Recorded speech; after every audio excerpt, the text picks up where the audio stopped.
पाकिस्तान की क्या सूरत हाल है? None of the politician is talking about कि हमारी इंपोर्ट एक्सपोर्ट्स क्या हैं. None of the politician is talking about कि गरीब की ज़िंदगी क्या है. आज गवादर में फिर बारिशें हुई हैं. अभी पिछला कराची का हिसाब और सिंध का हिसाब नहीं था चुकाया गया और बलूचिस्तान का हिसाब नहीं था चुकाया गया. अपनी अपनी रेवड़ियाँ बांटी जा रही थी. तो क्या फरमाएंगे आप? आपकी बात बिल्कुल ठीक है कि हमारे पॉलिटिशियंस और हमारी गवर्नमेंटें जो है वो पब्लिक की, आम आदमी की बात नहीं कर रहे, अपने अपने रेवड़ियां बांटने के लगे हुए हैं. बिल्कुल आपकी बात ठीक है, लेकिन ये सैलाब, ये बारिशें, ये सिलसिले तो एक कुदरती आफात हैं, इनको तो कोई रोक नहीं सकता. इन पे काम होना चाहिए. और जो सिटिंग गवर्नमेंट्स होती हैं उनकी जिम्मेदारी होती है. केयर टेकर गवर्नमेंट का मतलब ही यही है कि रोज के हमारे मामूलात जिंदगी जो हैं वो चलते रहें, उनको चलाना उनका काम है. उनका काम ये नहीं है कि इंतखाबी निशान जो है वो किसको अलाट होना है और किसको नहीं होना, और जो कागजात नामजदगी दाखिल कराने जा रहे हैं उनसे कागजात नामजदगी छीनने हैं, ये नहीं है काम. हत्ता कि हुकूमतें इलेक्शन कराना काम होता था, लेकिन मोहसिन नकवी साहब ने बाकायदा लाहौर में शहबाज शरीफ साहब की और जरदारी साहब की पहली मीटिंग कराई हुकूमत साजी के सिलसिले में. फिर वो इस्लामाबाद पिंडी आए तो यहाँ दोबारा उन्होंने एक मीटिंग कराई. तो ये तो बाकायदा हुकूमत साजी के काम में शामिल हो गए हैं. इनका काम कोई काम नहीं है कि हुकूमत किसकी बन रही है किसकी नहीं बन रही. लेकिन मसला ये है कि ये सारे जॉब सीकर्स हैं. ये जॉब सीकर्स की एक पूरी लॉट है पाकिस्तान में, जिसमें मोहसिन नकवी साहब ने तो अपनी जॉब पक्की कर ली, वो चेयरमैन क्रिकेट कंट्रोल बोर्ड बन गए हैं. अनवारुल्लाह काकड़ साहब इज स्टिल लुकिंग फॉर, वो चाहते हैं कि मुझे दोबारा सेनेटर बनाया जाए, चेयरमैन सेनेट बनाया जाए, उनकी ये ख्वाहिश है. मुर्तजा सोलंकी साहब इस ख्वाहिश में है कि शहबाज शरीफ साहब मुझे जो है मिनिस्टर रख लें दोबारा. हर बंदा अपनी जॉब के चक्कर में पड़ा हुआ है. अपने अगले 4-5-6 साल की तनख्वाहें, जो लाखों में तनख्वाहें होती हैं, 7% प्रिविलेजेस होते हैं, उसके चक्कर में पड़े हुए हैं. आम आदमी का क्या मसला है, जो जिम्मेदारी है वो कहाँ है, किसी को उसका कोई एहसास नहीं है. दूसरी तरफ आप आ जाएं, इलेक्शन बज़ाहिर कहा जाता है कि जी जमहूरियत जो है इज द बेस्ट रिवेंज, कि जमहूरियत के जरिए लोग अपने वोट के जरिए फैसला करते हैं कि कौन हम पे हक हुक्मरानी किसका होगा. लेकिन लोगों ने वोट डाले कहीं और, निकले कहीं और से, तो लोगों का हक हुक्मरानी भी जाया हो गया, खत्म हो गया. अब लोगों का उस पे वोट पे भी एतबार नहीं रहा. अब अगर ये सिलसिला जिस तरह के 8 फरवरी से चला है, और 8 फरवरी की शाम तक तो सिर्फ इलेक्शन में लोगों को वोट के तक जाने तक जो है सामने जो उम्मीदवार थे उनको तोड़ा जा रहा था, उनके खिलाफ इंतकामी कार्रवाइयां थी. लेकिन 8 फरवरी की शाम जब पोलिंग बंद हो गई, रात शाम 5 बजे, उसके बाद फिर वोटर के खिलाफ कार्रवाई शुरू हो गई कि हाँ भाई, तू एक्स को देता था, एक्स तो हमें पसंद नहीं है, हम तो वाई में डालेंगे तुम्हारा वोट, या जेड में डालेंगे. वो सिलसिला जो 8 की शाम 5 बजे शुरू हुआ है वो इंतहाई खौफनाक है कि आम आदमी की राय को आप गन के जोर पे, बंदूक के जोर पे आप बदल रहे हैं. ये जो बंदूक के जोर पे लोगों की राय बदलना है, एक्चुअली राय की अहमियत होती है. जो कहा जाता है कि जमहूरियत ही अल्टीमेट सोल्यूशन का हल जमहूरियत में है, तो जमहूरियत तो दफन हो चुकी है 8 फरवरी की शाम 5 बजे के बाद. अब पाकिस्तान में लोग, अगर, मैं नहीं चाहता कि लोग इस तरह करें, लेकिन लोगों को अगर इसी तरह दीवार के साथ लगाया जाता रहा, आपने कौमी असेंबली का इलेक्शन रिजल्ट मैनिपुलेट कर लिया, आपने पंजाब असेंबली का मैनिपुलेट कर लिया, बलूचिस्तान में आपने लिटरली अपनी मर्जी से आपने रिजल्ट्स दिए, सिंध में और केपीके में आपको नहीं कर सके आप, क्योंकि वहां एक एक पार्टीज ने अपना अपना किला मजबूत कर लिया था, उन्होंने अपनी अपनी पोजीशन मजबूत कर ली थी. बाकी मरकज में, पंजाब में और बलूचिस्तान में कोई political party as a single largest party के तौर पर अपने आप को मनवा नहीं सकी, इसलिए वहां जाके बंदूक वालों का जोर चल गया. अब ये बंदूक वालों का जोर अब वो चलाना चाहते हैं सेनेट में और चेयरमैन सेनेट के इलेक्शन में. अब वो बंदूक का जोर चलाना चाहते हैं प्राइम मिनिस्टर के इलेक्शन में. अब वो बंदूक के जोर पे प्रेसिडेंट भी अपनी मर्जी का बनाना चाहते हैं. और ये सब पाकिस्तान की अवाम, 25 करोड़ अवाम देख रही है. और स्पेशली हमारी यूथ, जिनके बारे में हमें बड़ा फख्र था कि 62 to 65% हमारी यूथ है. यूथ जिसने पहली दफा जिन्होंने वोट डाले हैं 2 करोड़ 10 लाख लोग, और अगले इलेक्शन तक मजीद इतने 2-3 करोड़ नई यूथ ऐड हो जाएगी. तो ये जो 4-5 करोड़ की जो यूथ है, फॉर एग्जांपल 14-15 साल का बच्चा इलेक्शन, उसका वोट तो नहीं है लेकिन वो देख तो रहा है, वो समझ भी रहा है, अगले इलेक्शन में वो भी वोट का अहल हो जाएगा. तो ये जो 6-7-8 करोड़ यूथ है हमारी, ये क्या हशर करेगी इन लोगों का जो इस वक्त सोच नहीं रहे कि ये हमारा कल क्या होगा. और फॉर एग्जांपल दूसरी तरफ देखा जाए कि ये लोग पाकिस्तान को छोड़ के भाग रहे हैं. इस वक्त maximum number of people apply कर रहे हैं, फॉर्म ले रहे हैं वीजा के लिए, और वो चाहते हैं हमें दुनिया के किसी मुल्क का वीजा लग जाए और हम वहां निकल जाएं. ये सिलसिला अगर जारी रहा, एक तो ये है कि ब्रेन ड्रेन होगा, बहुत ज्यादा लोग बाहर निकलेंगे मायूस होके. दूसरी बात यह है कि बहुत सारे पाकिस्तान के अंदर लोग हैं जो समझते हैं कि हमें पंजाब में हमारे साथ इंसाफ नहीं हो रहा, वो कहते हैं हम इंटरनल डिस्प्लेसमेंट के लिए एग्री हैं, वो कहते हैं हम केपीके में जाके रहने के लिए तैयार हैं। तो ये बहुत ज्यादा मसाइल आने वाले हैं सिर्फ एक वजह से कि आपने लोगों की राय का एहतराम नहीं किया। जी बहुत शुक्रिया सर, आपने बात की। मैं आपसे एक सवाल करना चाहती हूँ और मुझे यकीन है कि आपके पास बाकायदा इंफॉर्मेशन होगी, क्योंकि आपको पता ही है कि social media, I totally don't believe in social media, मगर कहा जाता है कि कुछ एक आर्मी के ऑफिसर्स जिसमें लेफ्टिनेंट जनरल्स भी हैं, ब्रिगेडियर्स भी हैं, कोर्ट मार्शल उनका हो रहा है कि they were suppose to get certain results, for the failure they could not get those results, और जोक दर जोक लोगों ने वोट डाला, आज़ाद उम्मीदवार को वोट डाला। तो आपके नोटिस में क्या है कि कितने ऑफिसर्स हैं जिनका कोर्ट मार्शल हो रहा है, और क्या is there any, yes it's a democracy कि आर्मी मेंबर्स की फैमिलीज़ ने वोट अपनी अपनी मर्जियों की पार्टियों को डाले हैं, मगर keeping parties aside, what do you say कि how many lieutenant generals and brigadiers and others जिनके court martials हो रहे हैं because they could not achieve required results? जब तक ऐसी चीजें ऑफिशियली अनाउंस ना हो जाएं उस वक्त तक इनको रूमर्स कहते हैं। हम रूमर्स कहेंगे कि ऐसी रूमर्स हैं, अफवाहें हैं कि इस तरह हो रहा है। लेकिन कॉमन सेंस की बात है कि पाकिस्तान में एक आम आदमी, स्पेशली जो पढ़ा लिखा बंदा है और पढ़े लिखे तबके में जो लोग हैं, वो ये सब कुछ देख रहे हैं और उनसे ये बर्दाश्त नहीं हो पा रहा। और फिर ये पढ़े लिखे लोग जो हैं, इन्हीं में से आपके ब्यूरोक्रेट्स भी हैं और उनकी फैमिलीज भी हैं। पढ़े लिखे लोगों में से ही आपके एकेडेमिया में लोग हैं, प्रोफेसर्स हैं और टीचर्स हैं। पढ़े लिखे लोगों में से ही आर्मी ऑफिसर्स हैं और उनकी फैमिलीज हैं। पढ़े लिखे लोगों में लॉयर्स, डॉक्टर्स, इंजीनियर्स और दूसरे IT प्रोफेशनल्स हैं। तो ये जो पढ़े लिखे लोगों का होता है, फॉर एग्जाम्पल हर पढ़ी लिखी फैमिली में कोई ब्यूरोक्रेट होता है, कोई जर्नैल होता है, कोई डॉक्टर होता है, कोई इंजीनियर होता है। पढ़ी लिखी फैमिली आप अपने गांव में देख लें, आप अपने इर्द गिर्द देख लें, जहां भी आप, जहां से आपका ताल्लुक है, जानने वाले हैं, तो ये हो ही नहीं सकता कि मिलिट्री एस्टेब्लिशमेंट या मिलिट्री के जो हाई अप्स हैं उन तक ये बात, ये सेंटीमेंट ना पहुंचे कि पब्लिक की मेजॉरिटी क्या चाहती है। और फिर लोगों की जो यूथ है, फॉर एग्जाम्पल एक मजदूर आम रेहड़ी वाला है, उसका बच्चा जिसने BA कर लिया है वो, उसकी भी सोच वही है, और एक जर्नल का बच्चा जिसने BA कर लिया है उसकी भी सोच वही है। वो ये सारा कुछ सोशल मीडिया की वजह से या वैसे खुद देख रहे हैं, समझ रहे हैं, आपस में डिस्कशन करते हैं, वो ये बर्दाश्त नहीं कर पा रहे।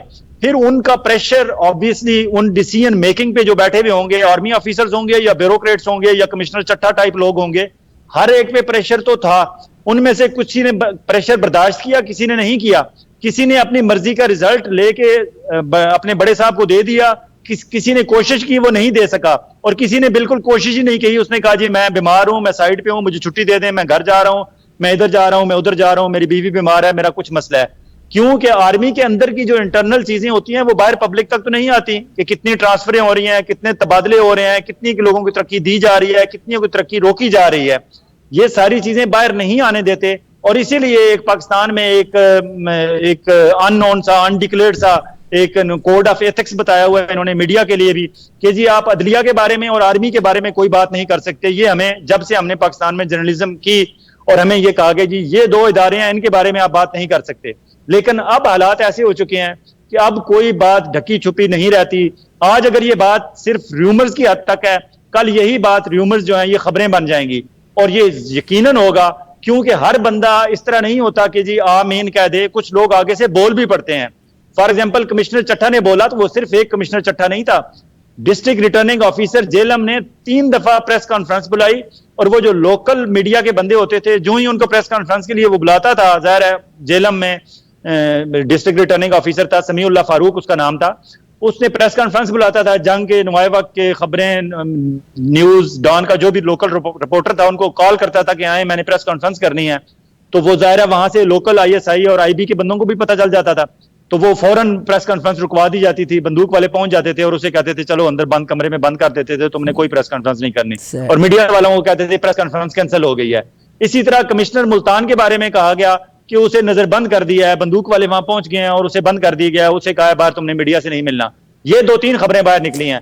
पता नहीं कितने और इस तरह के होंगे जिन्होंने इनकार किया होगा ये सब कुछ मानने से, क्योंकि दिन दहाड़े कोई बंदा ये बर्दाश्त नहीं कर सकता, और स्पेशली जमीर हर किसी का होता है, और फिर जमीर में फिर शाम को उन्होंने अपनी फैमिलीज को, अपने बच्चों को, अपने घर वालों को, अपने अजीजों रिश्तेदारों को, अपने मोहल्ले वालों को फेस करना होता है।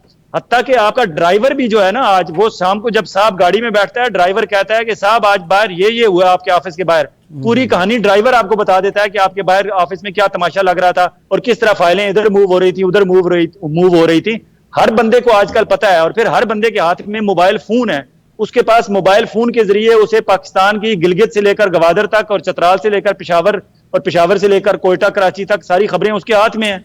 तो इस तरह ये बिल्कुल आपकी बात ठीक है, इस तरह की चीजें होंगी, लेकिन अभी तक वो खबरें नहीं बनी। खबरें बन जाएंगी जब वो ऑफिशियली कहीं किसी जगह से लीक होंगी। बहुत शुक्रिया सर। मेरा यहाँ पर आपसे एक सवाल आ रहा है कि जनाब लियाकत चट्टा साहब, कमिश्नर रावलपिंडी जो हैं, he was appointed on 22 August 2022 में, जब PDM 1 की गवर्नमेंट थी, and was very close friend of जनाब Hamza Shahbaz. He was not eligible for this position. ये पंजाब सर्विसेज से थे और उस पोजीशन पे आए थे जिस पे जो CSS के अफसर, पाकिस्तान लेवल के अफसर आते हैं। So he was very close ally of जनाब हमजा शहबाज साहब के।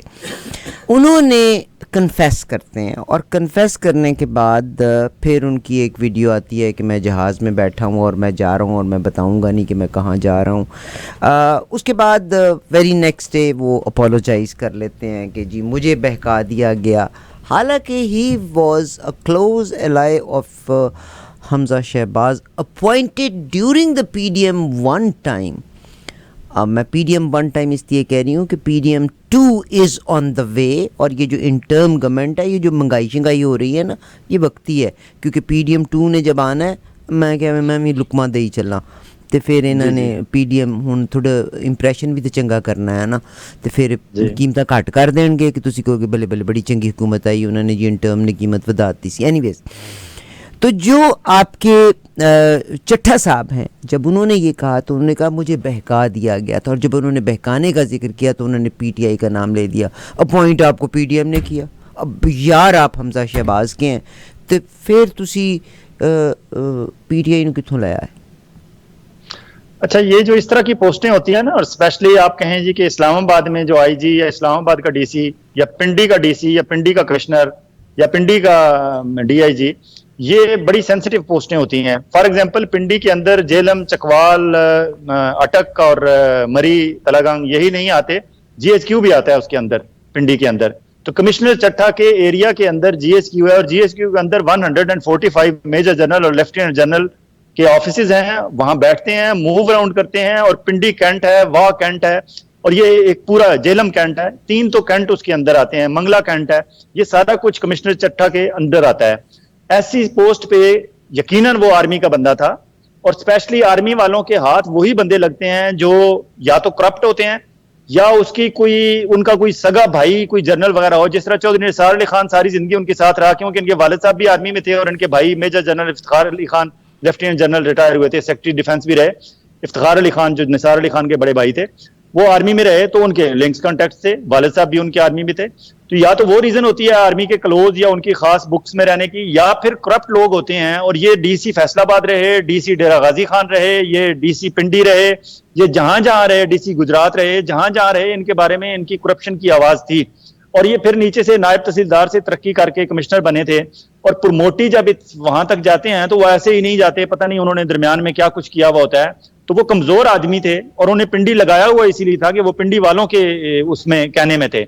उन्होंने जब पहले दिन प्रेस कॉन्फ्रेंस की, तो मैंने तो उसी दिन ही शायद आपके टेलीविजन पे कहा था या अपने यूट्यूब पे कहा था, मैंने कहा था कि मुझे इनकी कोई बात में वजन इसलिए नहीं लगता कि कौन सा बंदा है जिसको पता हो कि मैं 2 हफ्ते बाद रिटायर होने लगा हूं, और उसने 38-40 साल जॉब की हो, और उसने रिटायरमेंट पे अपनी तमाम कम्यूटेशन लेनी है, उसने अपने तमाम पर्क्स एंड प्रिविलेजेस और पेंशन और सारे अपने फायदे लेने हैं जो उसने सारी जिंदगी कमाए हैं और सेव किए हैं।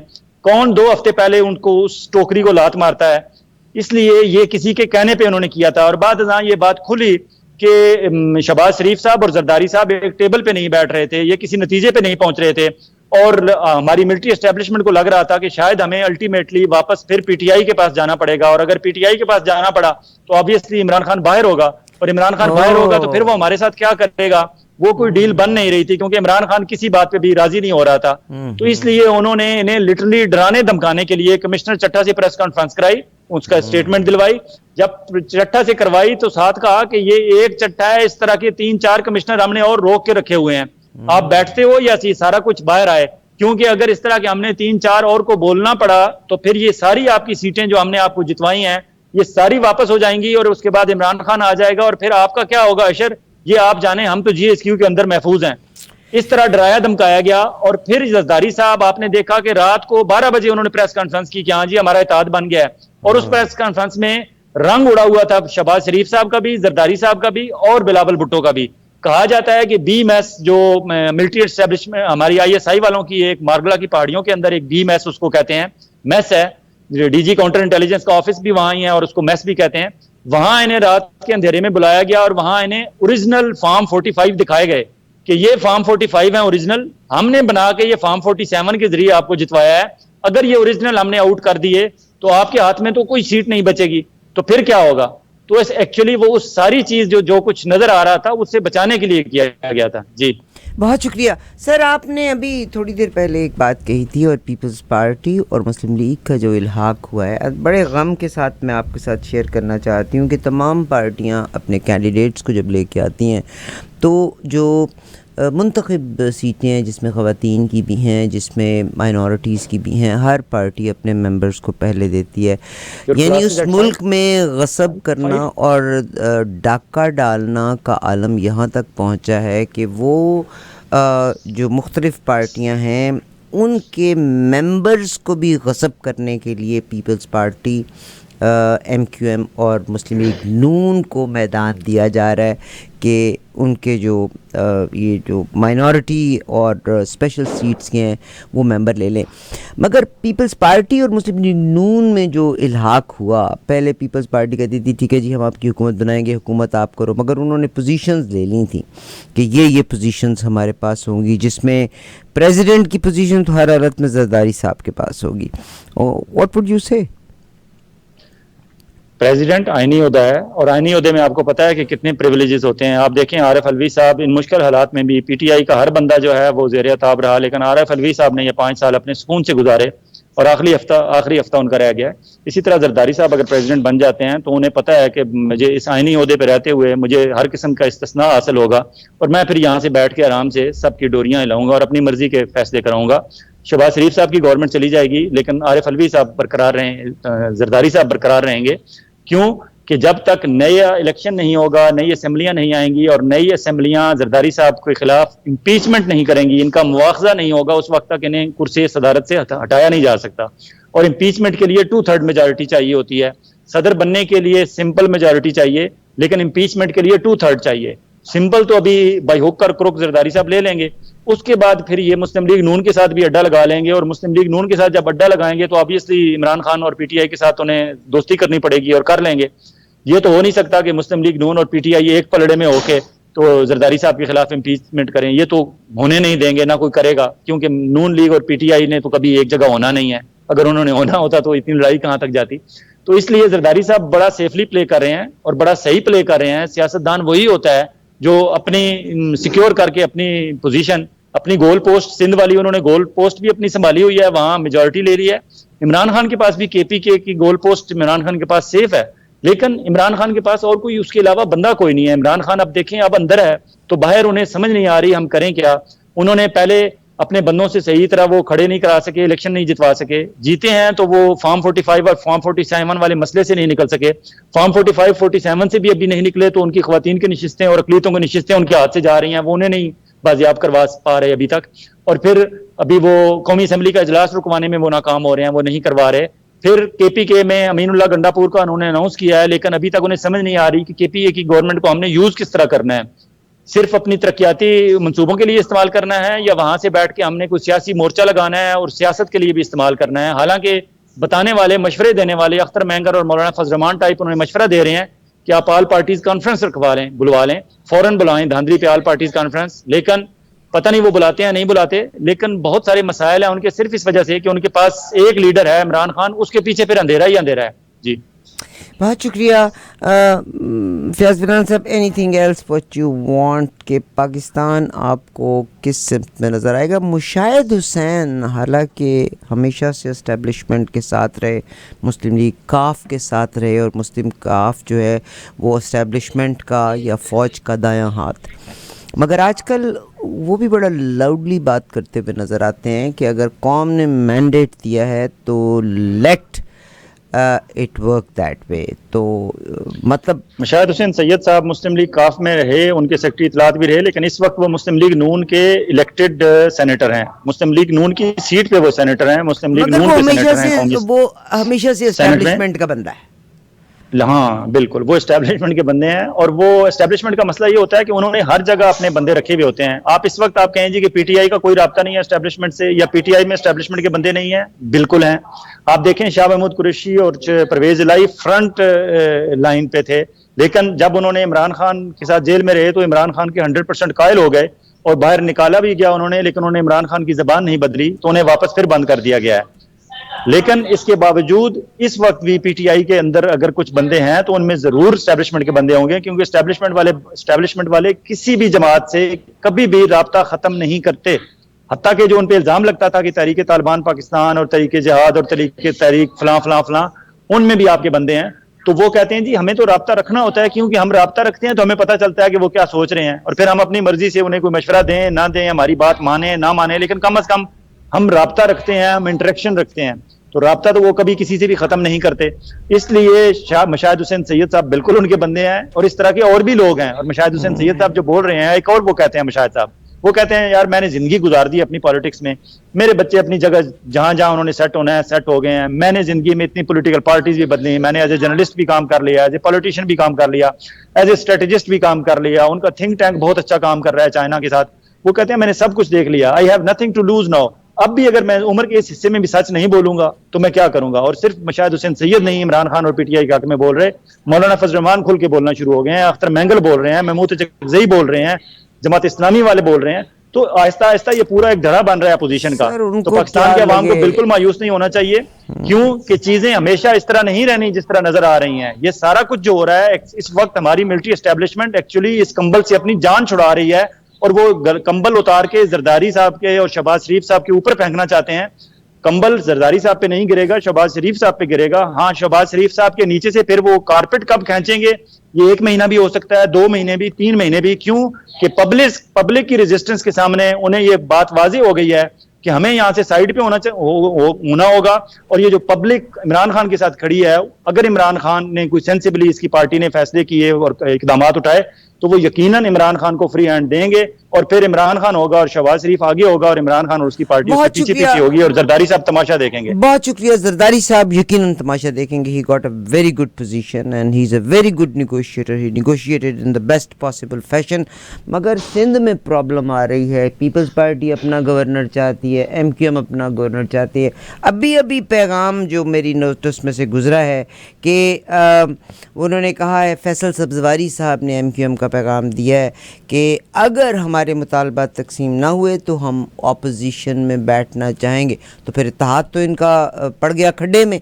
मगर मरीम नवाज साहिबा ने वो एक हमारी ज़ेब थी जज, जिनके बारे में इमरान खान ने कहा था कि हम देख लेंगे, तो वो उसका मुकदमा भी उनको बर्दाश्त करना पड़ा। मगर मरीम नवाज साहिबा की कल वीडियोस चलाई गई जिसमें उन्होंने 12 मुख्तलिफ जजेस का नाम लेके उनके बारे में लूज टॉक की है, यानी उनको गलत कहा है। तो ये तवाज़ुन अब डू यू थिंक कि ये 6 महीने के बाद एस्टेब्लिशमेंट इमरान खान को लेके बाहर आ जाएगी और फिर उसकी गुड्डी चढ़ा देगी? मगर आपके आसिम मुनीर साहब तो विल बी इन ट्रबल। नहीं, होता यह है कि जब इस तरह के फ्री हैंड किसी को दिया जाता है तो वहां से कोई ना कोई उनकी गारंटी भी दी जाती है। उन्होंने कहना है कि ठीक है जी, मैक्सिमम इमरान खान का मुतालबा यही होगा ना कि आप सियासत से आउट हो जाएं, आप बाहर हो जाएं। मौलाना फजल रहमान भी आप यही कह रहे हैं कि आप सियासत से बाहर हो जाएं। वो कहेंगे ठीक है, हम अलग हो जाते हैं, हम बाहर हो जाते हैं, आप खुद निपट लें। इमरान खान कहेगा इसको, शहबाज शरीफ को और इनको, पीपल्स पार्टी और मुस्लिम लीग नून को, मैं खुद निपट लेता हूँ, आप साइड पे हो जाएं। मैक्सिमम वो कहेंगे ठीक है, हम साइड पे हो जाएं, क्योंकि उनके पास तो एक सेफ है ना कि जी हम वापस बैरक्स में जा रहे हैं। बेशक जितना मर्जी है वो गंद करके जाएं, जब भी वो कहेंगे हम वापस जा रहे हैं, हम अपने हाथ जो है पीछे निकाल रहे हैं, हम मजीद हाथ गंदे नहीं करना चाहते, तो लोग कहेंगे ठीक है चले जाएं। क्योंकि अल्टीमेट लोगों की ख्वाहिश यही है ना कि जो आपने कल कर लिया है, अब तो आप वापस हटें, अब इनसे हम खुद निपट लेंगे। तो वो बिल्कुल साइड पे हो जाएंगे। फिल वक्त तो उन्होंने किसी के गले में ये ढोल बांधना था, क्योंकि कोई बंदा अपने गले में ये ढोल डलवाने के लिए नहीं तैयार था। और एमक्यूएम बिल्कुल यकीनन अलग हो जाएगी। एमक्यूएम को इस वक्त जो कैलकुलेशन है उसमें मुस्लिम लीग नून को और पीपल्स पार्टी को एमक्यूएम के 17 वोटों की जरूरत नहीं है। और अगर जरदारी साहब ने थोड़ा सा यहाँ, अगर उन्हें सदारती इलेक्शन में उनके वोटों की जरूरत ना हो, तो सदर साहब, जरदारी साहब गवर्नर के मामले में एमक्यूएम को झंडी दिखा सकते हैं। लेकिन इस वक्त उन्हें उनके वोट चाहिए कौमी असेंबली से भी और सूबाई असेंबली से भी और सेनेट से भी, तब जाके वो सदर पाकिस्तान बनेंगे। बहुत शुक्रिया। मेरा एक सवाल आपके साथ यहाँ पे आ रहा है कि पाकिस्तान की जो पॉलिटिकल सूरत हाल है उसकी बुनियाद के ऊपर पाकिस्तान की आर्मी, अगर इमरान खान आ जाते हैं 6 महीने 8 महीने के बाद, तो क्या होगा कि अगर रिफॉर्म्स ले आए, यानी आर्मी की इंटरफेरेंस जो कावानीन में तरमीम लाने के काबिल हो सकेंगे कि वो ऐसी तरमीम लेके आ सकें कि आर्मी इंटरफेयर ना कर सके। और ये आपके पॉलिटिकल लीडर्स ने, जिसमें भुट्टो साहब के दौर में उन्होंने बाकायदा CNC जो चीफ ऑफ आर्मी CAC जो हैं, उनको वो आपकी मजलिस में, ये जो कौमी असम्बली की थी, उसमें बैठा करते होते थे, हालांकि वो बैठना नहीं चाहते थे, मगर these were the political leaders who brought them in. अगर इमरान खान के पास अपर हैंड आ जाता है, और डू यू थिंक, मगर सदर तो ज़ाहिर आइनी होता है, सदर तो इमरान खान अगर वज़ीर आज़म बनेंगे, सदर तो जरदारी साहब रहेंगे। और आइन में तरमीम करने के लिए उन्हें 2/3 मेजॉरिटी चाहिए। 2/3 मेजॉरिटी इमरान खान के पास ना, आज इमरान खान के पास है ना जरदारी के पास होगी। इसलिए आइनी तरमीम उस वक्त होगी जब 2/3 मेजॉरिटी होगी, और 2/3 मेजॉरिटी तब होगी जब कम अज कम 2 बड़ी पार्टियों को अकल आएगी। और वो 2 पार्टियां कौन सी होंगी, कब होंगी, सही, अल्लाह बेहतर जानता है। बहुत ज़बरदस्त आपने बात की। मेरा आखिरी सवाल आपके साथ जो आ रहा है वो ये आ रहा है कि अगर इमरान खान, क्योंकि 6 महीने 8 महीने के बाद ये अगर तजर्बे फेल हो गए, तो इमरान खान साहब को do you think they can bring him back? और मोहतरमा मरियम नवाज साहिबा का क्या स्टैंड होगा अगर फेडरल में वो आते हैं? क्या ये मुल्क मुतहम्मिल नहीं है एक दूसरे को सजाएं देना और आपके जो जर्नलिस्ट हैं उनको कैदो बंद की सोबतें बर्दाश्त करना? क्या हम आने वाले 4 साल में भी यही कुछ ही देखेंगे, बदले की सियासत, या हम पिछली रंजिशों को भूल के मुल्क को एक सही डगर पे चलाने की कोशिश करेंगी हमारे आने वाली लीडरशिप? इमरान खान को राइट अवे वापस आने के कोई चांसेस इस तरह नजर नहीं आते। हाँ, दोबारा इलेक्शन में आप जाएंगे, आपको जाना पड़ेगा, 4 महीने बाद जाना पड़ेगा या 6 महीने बाद या 1 साल बाद, आपको दोबारा इलेक्शन में जाना पड़ेगा और फिर फैसला अवाम के हाथ में होगा। हाँ, फिर अवाम अगर इमरान खान को ले आए तो वो सूरत बन सकती है। फिल वक्त ये कोई बेल मंडे चढ़ती नहीं नजर आती। जिस दिन सदर जरदारी साहब को अपने चेयरमैन सेनेट के, सदारत के और गवर्नरशिप और चीजें सारी उनको अपनी जगह पे सारी उनकी फिट हो गई, उसके बाद पता चलेगा कि वो क्या करते हैं। क्यों कि कोई इतनी आसानी से स्मूथ सेलिंग ना मरियम को मिलेगी, ना शहबाज को मिलेगी, ना मल्टी मिलिट्री एस्टेब्लिशमेंट उन्हें देना चाहती है। मियां नवाज शरीफ साहब को क्यों नहीं प्राइम मिनिस्टर उन्होंने बनाया? क्योंकि उन्हें यकीन नहीं था उन पे। शहबाज शरीफ साहब पे उन्हें थोड़ा सा एतबार है कि ये ठीक है, खड़ा रहेगा। लेकिन मरियम ने जिस तरह की एंट्री डाली है, मरियम आने वाले दिनों में अगर उसे 2, 4, 6 साल काम करने का मौका दिया तो वो आर्मी के लिए अपने अब्बा जान से ज्यादा खतरनाक हो सकती है। इसलिए फ्री हैंड किसी ने किसी को भी नहीं देना। इस वक्त भी जो हंग पार्लियामेंट रखी गई है वो इसलिए रखी गई है, वरना अगर वो जेल साजी से शहबाज शरीफ को 75 सीटें दे सकते थे तो वो 125 सीटें 150 सीटें भी दिलवा सकते थे। क्योंकि उन्होंने कहा कि बस इतना ही रखो कि ये हुकूमत में आ जाए, लेकिन हमारा मरहून मिन्नत रहे। लेकिन एक टाइम होता है, एक लिमिट होती है, उसके बाद शायद इनकी पार्टी के अंदर से अभी भी लोग बोल रहे हैं, जावेद लतीफ वगैरह अभी भी स्टेटमेंट दे रहे हैं, अभी बता रहे हैं कि हमारा मैंडेट नहीं है, मैंडेट किसी और का है। अभी मौलाना फजल रहमान साद रफीक साहब को, बल्कि मैंने कहा आफरीन उस आदमी के ऊपर, उन्होंने हार को बड़ी इज्जत के साथ गले लगाया, उनको दोबारा सीट देने की कोशिश की गई, बट ही रिफ्यूज कि no I don't want. Wazirabad Gujranwala से डॉक्टर निसार चीमा ने इनकार किया, उसने कहा अहमद चट्टा जीता हुआ है, उसको दें सीट, मैं हारा हुआ हूँ, मैं मुबारकबाद देता हूँ अहमद चट्टा को। डॉक्टर निसार चीमा ने सीट नहीं ली मुस्लिम लीग नून के वजीराबाद गुजरांवाला से, इसी तरह के और लोग हैं। बहुत बहुत शुक्रिया जनाब फयाज बिलाना साहब, I wish all the best for Pakistan. मगर मुझे मेरा सिर्फ इतना है कि अल्लाह करे कि हमें कहीं ना कहीं से अब एक नए सिरे से शुरू करना पड़ेगा। ये जो तफरीक का और तकसीम का अमल है, इसको हमें रोकना पड़ेगा। मैं फयाज़ बिलाना साहब हबीब जालिब का वाक़या पढ़ रही थी, जब ये, और उस ज़माने में उन्होंने हफ़ीज़ जालंधरी के बारे में लिखा कि हफ़ीज़ जालंधरी जो है ना वो मशीर बन गए थे जनाब अयूब ख़ान के, और उस पे अयूब ख़ान के ऊपर उन्होंने एक पोएम लिखी थी जिसके बारे में हबीब जालिब ने कहा कि ये पोएम देन है मुझे हफ़ीज़ जालंधरी की। यानी उस ज़माने से लोगों को डिवाइड करते हुए आज तो खैर अंत ही हो गया। आई विश के हमारी आने वाली गवर्नमेंट्स जो हैं, ये जो जर्नलिस्ट को सज़ा देना कि मेरे लिए बोले, ये मामला बादशाहों में था, बादशाहतें टूट गईं। खुदा करे कि इस अमल में कहीं बेहतरी आए। बहुत शुक्रिया सर आपका। Thank you Fayaz Bilana Sahab, and will talk to him again. एक फयाज़ बिलाना साहब आप मेरे साथ हैं। देखिए मैं आपको एक कितनी मज़े की, पाकिस्तान के जो देहात के लोग हैं ना, वेरी नाइस, एक पोम के साथ मैं ख़त्म करने लगी हूँ। इस आदमी को देखिएगा, इस आदमी के पास अगर तालीम नहीं मगर शऊर ज़रूर है। चलिए ये सुनिए आप। पर मर्जी है सबदा सज्जन सबदा यार, 5 करोड़ अवाम दा प्यार, कैदी नंबर 804 वर्दियां वालड़ियो, इंसाफ करो। सही सही। ओ कौम नू जीण दा वल समझाया, सुती कौम नू खान जगाया। कौम नू जीण दा वल समझाया, सुती कौम नू खान जगाया। आलमी दुनिया होई हैरान, कीता शान नबी दा बयान।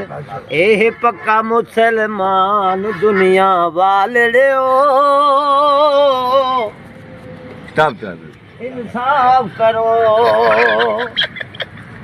है अमरीका तू सफर आया, खान ने हक दा लम लहराया। तुसी कराया दम तमाद, बनया झगड़े दी बुनियाद। हूं दा मुल्क बर्बाद, वर्दियां वालड़ियो, इंसाफ करो। ओ मुल्क दी दाल च वड्डा काला, जेंदा ना है भी गोडाला। चादर 4 दीवारी पार, नंगियां वीडियो इज्जतां तार। क्या इवें हों दिन चौकीदार, वर्दियां वालड़ियो, इंसाफ करो। ओए असली नस्ली खून जा गल्ला, दल इंसाफ कानून जा गल्ला। 35 सालां तू पी नून, चुसेंदी रही है अवाम दा खून। ना इंसाफ दे ना कानून, वर्दियां वालड़ियो, इंसाफ करो। ओ मुल्क नू लुटिया वारी वारी, डू गंजे ते एक जरदारी। ओ 3 शख्स ने अज आजाद, सारे इदारे जिंदाबाद। की करिए हुण फरियाद, वर्दियां वालड़ियो, इंसाफ करो। शेर को बंद कर कुत्ते मारन पंजे।